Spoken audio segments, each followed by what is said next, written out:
you and I for the Kenai. This episode today is the second part of a multi-part series we're doing down here at the LeeShore Center. Today we're going to be talking about crisis intervention and victim support, and we're back here again with Renee and Ashley. They might be able to tell us a little bit about that. I think the first aspect all of us would like to talk about is the 24-hour crisis line.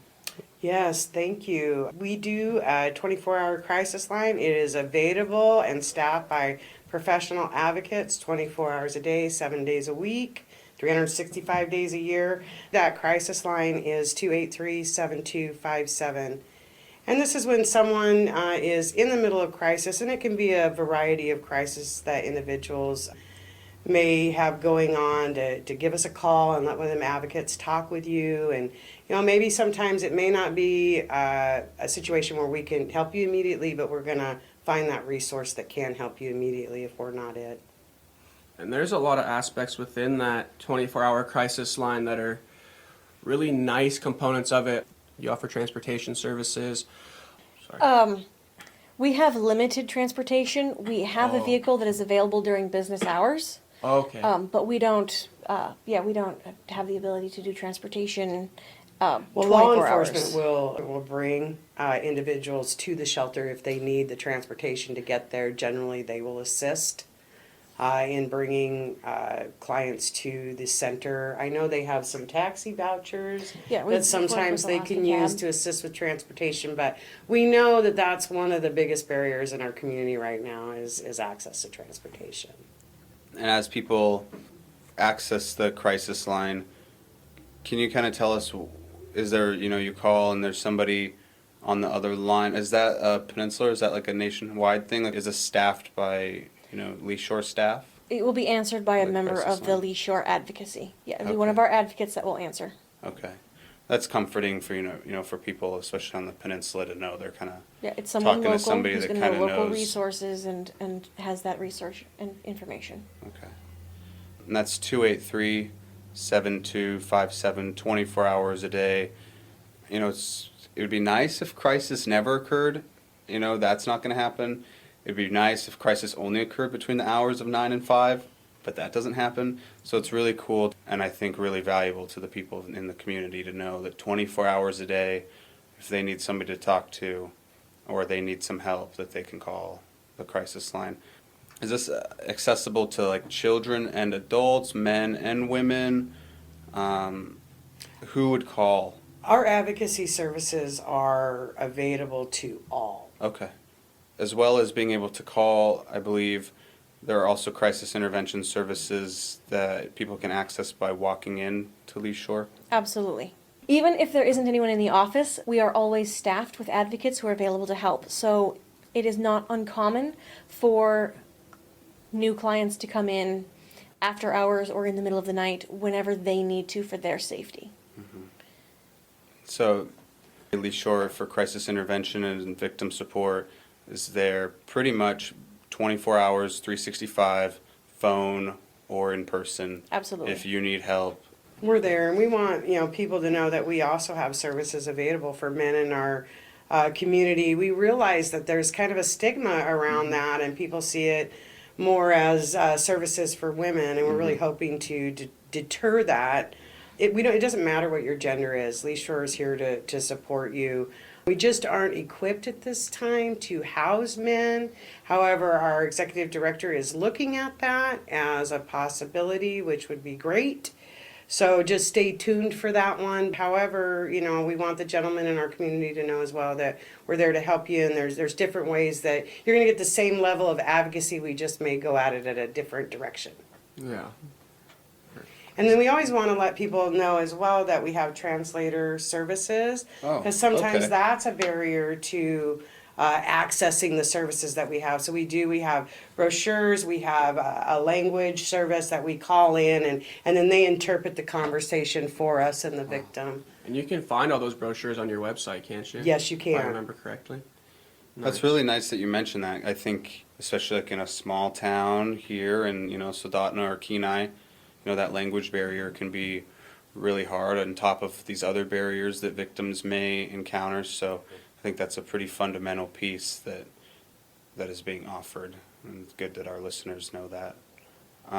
LeeShore isn't equipped to house men at this point, but they are equipped and have been equipped to house women in their shelter. I know there's other shelters as well, but as far as crisis intervention and victim support shelter, what is the shelter available? For women and their children. Okay. Who've been victims of domestic violence or Yeah. sexual assault. And is that, I think that's a 32 bed Yes. facility? 32-bed emergency shelter, safe housing for women and their children who have been victims of domestic violence and sexual assault. And then we always like to throw out there that we do accept pets on approval. Wow. Knowing that that's a dynamic that may keep a victim from leaving, Yeah. is that they can't bring their pet. Yeah. And so it's really, really nice that we are able, Ashley might have a little more information. We built a brand new kennel last year. Actually, we upgraded our kennel 2 to 3 years ago. Yeah, and I know they've seen from snakes to cats to birds to. So, it says upon approval, and at this point I'm not sure that we haven't had any that weren't approved if it means the safety for victims. The only real stipulation we have is the animals that require shots, like dogs and cats, are current and up to date with their shots, and we work with Kenai Animal Control to make that happen. Oh, so if they're not like up to date and someone shows up with their pet, you guys will work with We'll work with them the to get city them of- their shots? Yeah, It's not with like, the city sorry, of Kenai gotta go. or local Okay. vets.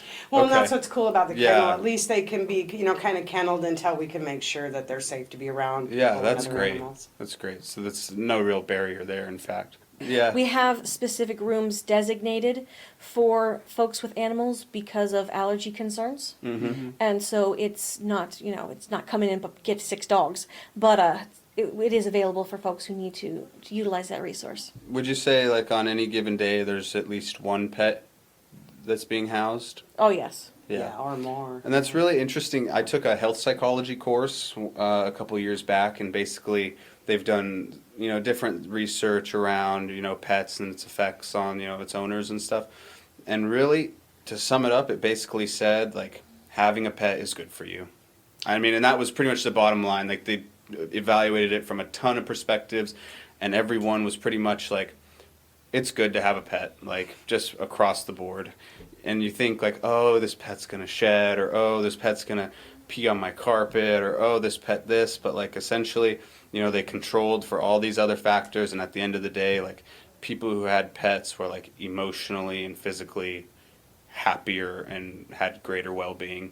And so I think that's really cool that LeeShore incorporates the availability for pets to be there, and to be a part of people's lives. And the reality is, if a pet does not exit with the victim, there's a very high probability that the perpetrator will take out their aggressions on that pet and they will not survive the night.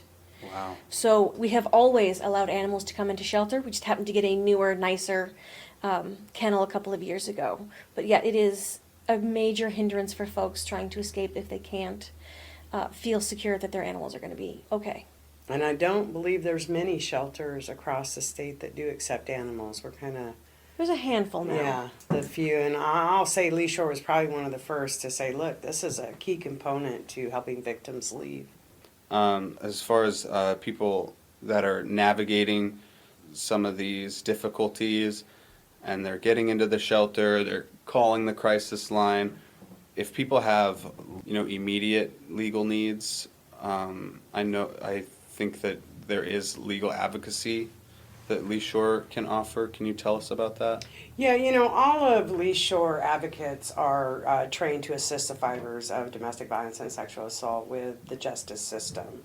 However, we're fortunate enough to have a legal advocate that is housed at the courthouse. She's there Monday through Friday, 9 to 4, and I want to shout out her number because it's a really cool thing to have someone there for people. Her name is Krista, 283-8543. She's right there. She's available. You just kind of walk on down the hallway, and if you're not sure where she's at, you can ask in the clerk's office, and they'll point you in the right direction. And I'll tell you, she works really hard over there. So we see a lot going on in the shelter with our walk-ins. Just in FY19 or FY18, we did 1,066 walk-ins. Well, over at the courthouse, I mean, she's doing a lot of work. We were able to provide legal advocacy to over 7,000 community members right out of that Jeez. courthouse and support 112 victims with protective orders. Wow. So we can see that it's paying off to have her Yeah. over there. And, you know, sometimes it's hard to come to the LeeShore Center. Right. But if somebody says, hey, you don't got to go to the LeeShore Center, they got a legal advocate right over there at the courthouse. It's kind of that free zone, you know. I can get in there, and you know, everybody goes to the courthouse. And it's okay to be here, and she's there, and she's an integral part of that legal support for victims. Not only, you know, having to do with the shelter, but anybody can walk in there. You wouldn't have had to have been signed up for any of LeeShore's programs beforehand to access her advocacy in there. I do want to make a point to say that she is not a lawyer, so she's not giving legal advice. She is helping folks with protection orders or understanding the judicial process. So don't go in there and be like, hey, I need a lawyer for my, you know, divorce case. We don't have that, but we will try to help you find some It's resources. advocacy, not attorney. Yeah, Right, yeah. right. We'll make sure Yeah. there's a very distinct line there on Sure. what that service is. Sure. Good. So. Well, I think, you know, especially today, maybe for a long time, you know, you start to hear legal, you know, at least myself, like I get a little bit overwhelmed, you know, so much goes on in that world that I just am so unfamiliar with. It's like, fortunately, I've never really had to, but if I ever had to do anything really in the legal world, you know, I would need to get an attorney and I'd have no idea where to start. And it's like, fill out this protective order, file this, do this. Oh, you're going to have the court at this time and this motion and this, whatever. And I'm just like, I don't know what 80% of this means. I'm stressed out. I already, you know, especially if you're a victim and you have all these other things going on, it's just another thing of it's totally unfamiliar territory. And you're saying, you know, you don't know where to, you don't have a place, you're not familiar with where you can be safe, we have a place for you to be safe. You're not familiar with who you can talk to, we have a crisis line. You're not familiar with where your pet can come, we have a place for that. And you're not sure how to navigate this judicial process, we have an advocate that might be able to, you know, help walk you through that. Really, it sounds like when a victim needs it, you're there for that in a lot of ways that otherwise would be terribly overwhelming. And I suppose at times is overwhelming, but at least like you kind of can take their hand through the process and they're not completely alone in that. Yes.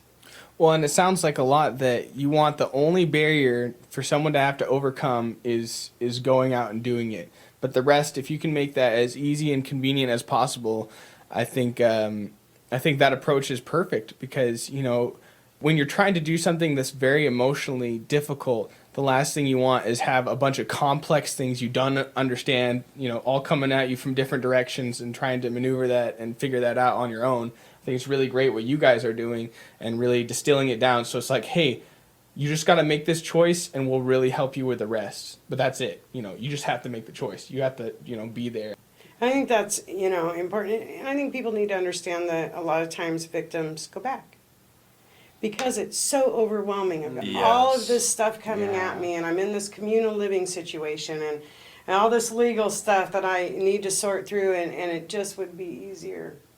And they do, and we understand that. But we're going to be there the next time they come back. And each and every time that a victim accesses our services and our support, we hope that we empower them just a little bit more. If we can't all the way, then a little bit more, and we kind of keep feeding that, and hopefully eventually they're able to just, you know, succeed in that break and move on with their lives. It takes an average of 7 incidents, typically before a victim will leave. So there's cultural differences and stigmas and isolation, especially if you're out places where you have to fly or take Alaska a boat really out of. speaks to isolation. Yeah. So it's important for people to know that typically this has been going on for a while, and you didn't get into it overnight, and you're not going to get out of it overnight. But every time they come in, we're going to do our best to hopefully make sure it's the last time. But if not, we're going to be for you here next time as well. And we're going to be as kind and supportive every single time. Because I think, too, as a victim, I've already been to the shelter 3 times. They're going to get sick of seeing me. No, we're not. We're there every single time you decide to. I love And if you that. go back, we're going to be there the next time you decide to.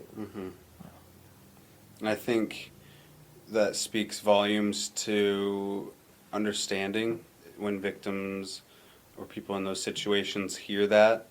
And you say, we understand that people, want to retract their stories. I don't know what Kenai's little paper that they produce from time to time, it's the Court or something like that. They had a little piece on the Violence Against Women Forum that we were all at. Yes. And part of that was, I know Crystal from Naini, who was on the panel, she had said that it gets really overwhelming and that people want to take their stories back. And I think you guys, by saying, like, we understand that, not only do people want to take their stories back or want to literally go back, we see that happen. You're not gonna lose your credibility in our eyes. So you come here, then you go back, and you might think, oh, these people will never understand. I can't go back now. And you're saying, no, like, we understand that this happens. We understand why this can happen, and we're here for you, and we're not going to give up on you. It sounds like a huge part of that approach is really when they're coming back, instead of saying, why did you go back?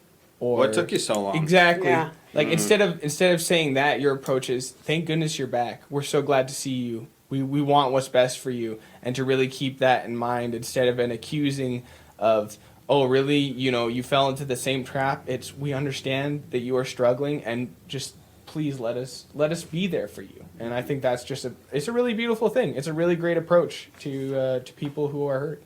Thank you. So that was some of the services for crisis intervention and victim support, some of those readily needed immediate services. As we said, one was the 24-hour crisis line. And what was that number again? It's the 283-7257. I saw something on here earlier that I wanted to mention. The LeeShore Center advocates conducted safety calls. That's right. And they will continue to do safety calls with victims for as long and as often as they would like to have them. So an advocate will call you twice a day. They'll call you in the morning, make sure you're okay, you're safe, and they'll call you in the evening. They'll call you 3 times, however many times you want. We're there for you. We're there to, show that we have that continued support. And that's a lot of calls to be making. A lot of them are tied to our Batters Intervention Program. For the gentlemen who are attending that program, the advocates will call the victim while they're in class just to see how it is going and, catch up with them, because we're hoping that we're starting to break down some of these belief systems, and, we hope that it's getting safer, but we're going to keep calling as long as they would like us to. Those advocates seem absolutely crucial. I want to shout these guys out. I mean, obviously I don't know a lot of them personally, but from my notes and our notes as well, it seems that they do a lot, just a lot of other needs as well. Like from what I'm reading here, assist the victims in finding safe, affordable housing, accessing medical care, legal services, all that other kind of stuff. What I love about it is not just like come to LeeShore and we have absolutely all the answers. It's come to LeeShore and we may not have every single aspect of your unique situation, but we're absolutely going to do our best to get you those together. Resources. Yeah. We don't have all the answers. We have all the support. Yeah. Right, and we could not do this without the support of our community partners. We work with so many different agencies and entities to get these folks whatever it is they need. Kenai Indian Tribe, PCHS, the CART system, the cab companies, 25 agencies easily that we work with. Reentry Coalition, Change for the Kenai, Kenai Public Health. And there's still some out there we haven't found yet. Right. We're going to find We're them. going to find them. Yeah. Maybe we haven't seen that unique situation, but we're the individuals that are going to dig in and find out. If they're here, we're going to find out about them. And if they're not, we're going to find that out as well, and where's the closest place that you can find those types of supports. But I don't think that people accessing or community members accessing LeeShore are finding that there's not much that we can't do for them. Yeah. And we're really going to reach out to them, and we're going to reach out to all those partners. This is a great community of resource agencies and supports. It's pretty amazing. It is amazing. Well, to wrap things up, if anybody needs somebody to talk to, if anybody needs a place to go, if anybody needs somebody or a group of people to really kind of take their hand in a place that can be difficult and unfamiliar. There are a variety of resources that LeeShore really comes together to offer. And as we mentioned, those include the crisis line, the shelter, legal advocacy, walk-in services, not just for women, but also for men.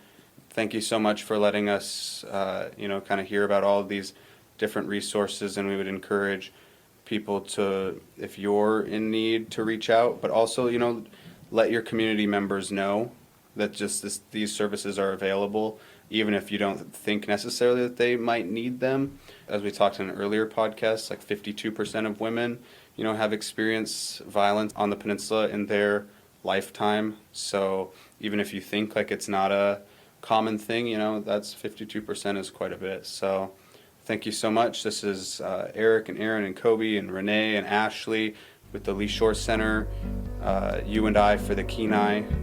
Thank you very much. Thank you.